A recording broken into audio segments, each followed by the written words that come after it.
So today we are talking about the Delhi Sultanate. From 1206 to 1526, that is, a long period of about 320 years.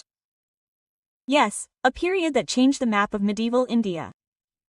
5 different dynasties came into being during this period. Absolutely, and a completely new political, social and yes cultural system was also formed. The material we have is some special parts of a historical analysis of the Delhi Sultanate.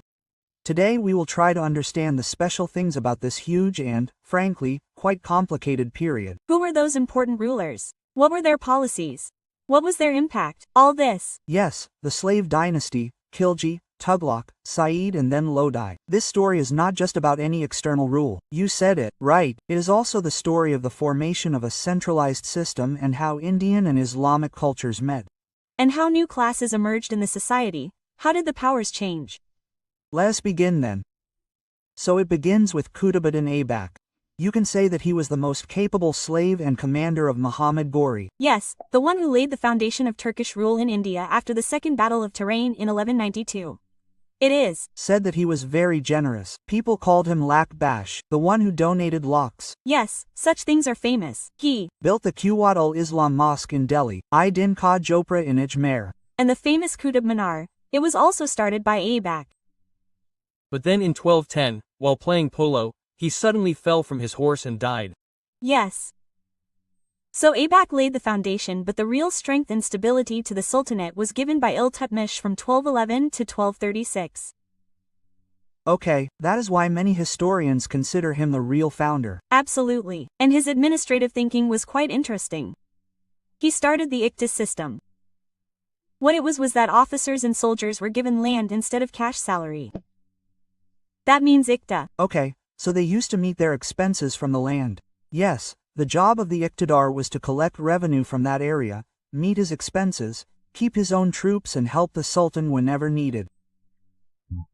This created a kind of centralized control.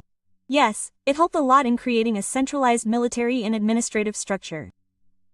And that group of 40 loyal Turkish chieftains, Turkan Chahalgani or Chalisa, that too by Iltutmish.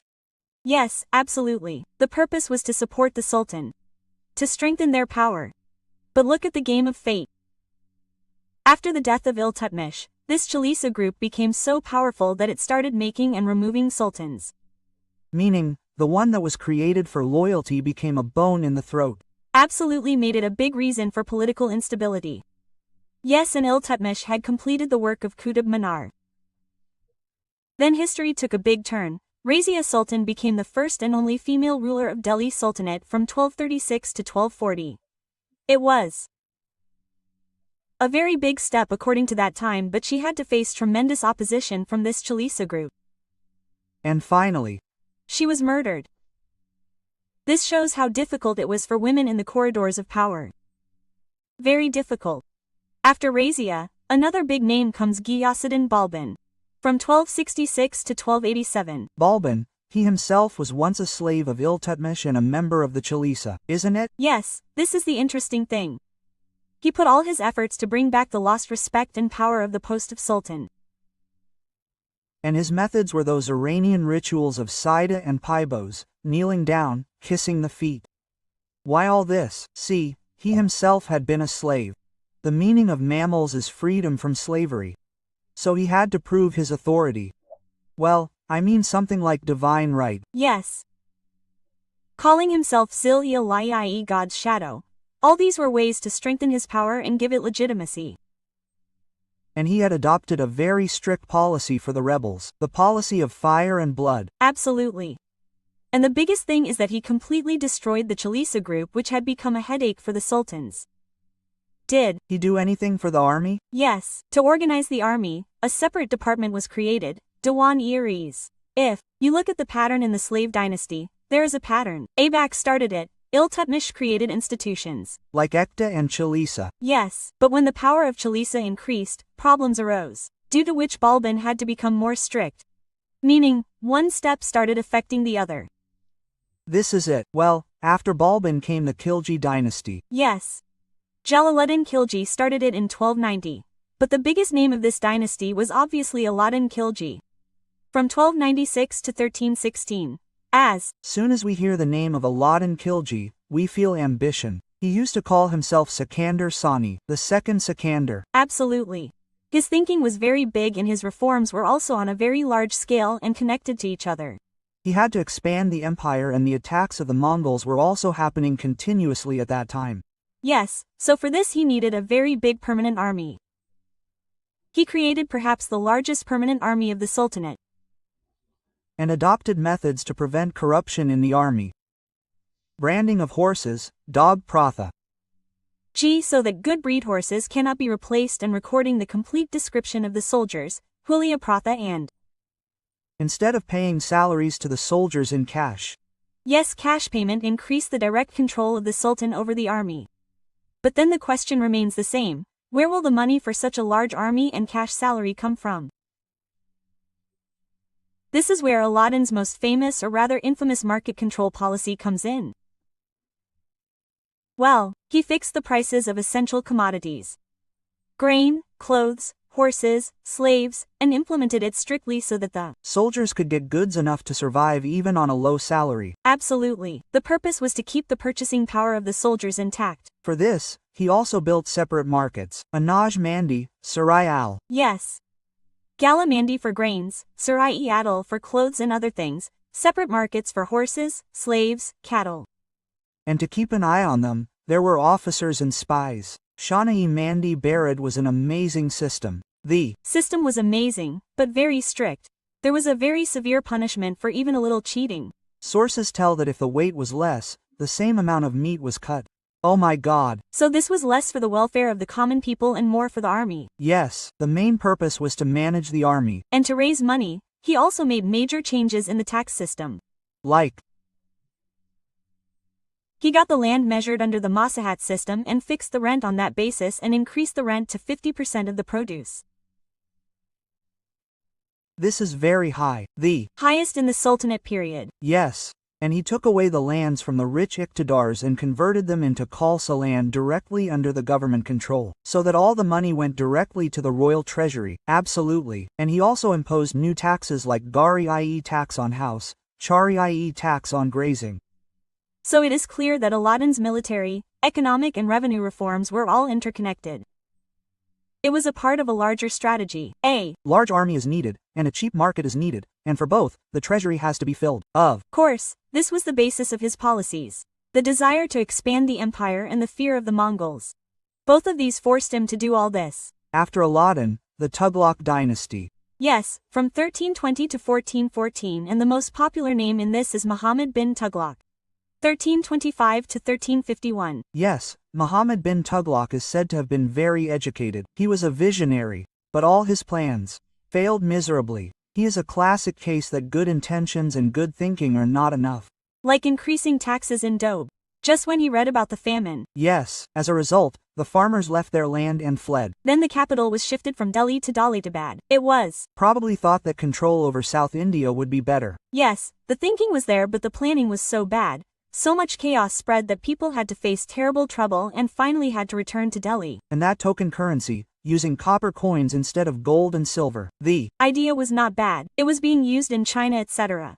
But here the government had no control over it. So many fake coins were made that the entire economy came to a standstill. And the military campaigns of Khorasan and Karachil also failed. In Karachil, it is said that the entire army got lost or killed in the mountain paths. The case of Muhammad bin Tughlaq shows that being a visionary is one thing and implementing it on the ground is quite another.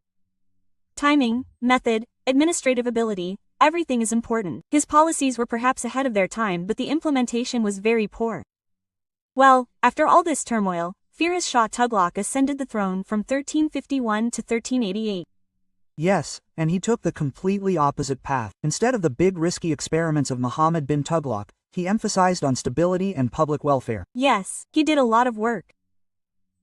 Like offices for the unemployed, Dewan Hayrat to help the poor, pension for the old. He built canals, especially from Yamuna to Hisar, which greatly benefited agriculture. He established many new cities in Hisar, Firozabad, Jaunpur. He built mosques and madrasas. He also got Sanskrit texts translated into Persian. Yes, his focus was to compensate for the losses incurred by Muhammad bin Tughlaq and to provide relief to the people.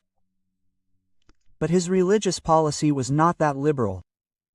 No, he reimposed jizya on non-Muslims, and this time he also brought Brahmins under its purview. This was a controversial step. And one more thing, slavery increased a lot during his time. Yes, it is said that he had thousands of slaves. Initially, it may have been a means of showing power, but later it became a big economic and organizational burden for the Sultanate, and this also became a reason for its downfall.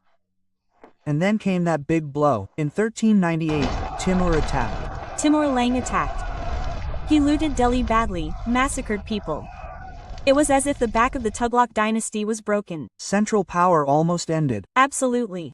After this chaos, Timur's governor Khizr Khan laid the foundation of the Sayyid dynasty, 144-1451.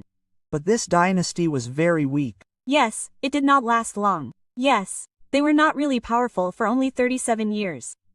They just ruled in the name of Timur. After this came the Lodhis, from 1451 to 1526. They were the first Afghan rulers of the Delhi Sultanate. Yes, Balal Lodhi founded it. Sikandar Lodhi is considered the most capable ruler in this dynasty.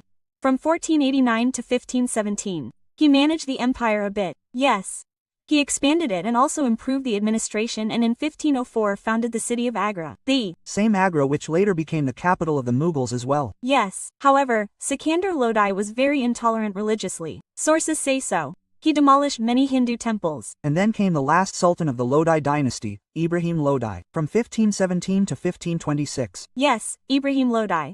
His rule was very harsh and he became very unpopular among his Afghan chieftains. Meaning there was a rift within. Absolutely. Many chieftains were angry with him, and this internal art and discontent was taken advantage of by the ruler of Kabul, Babur.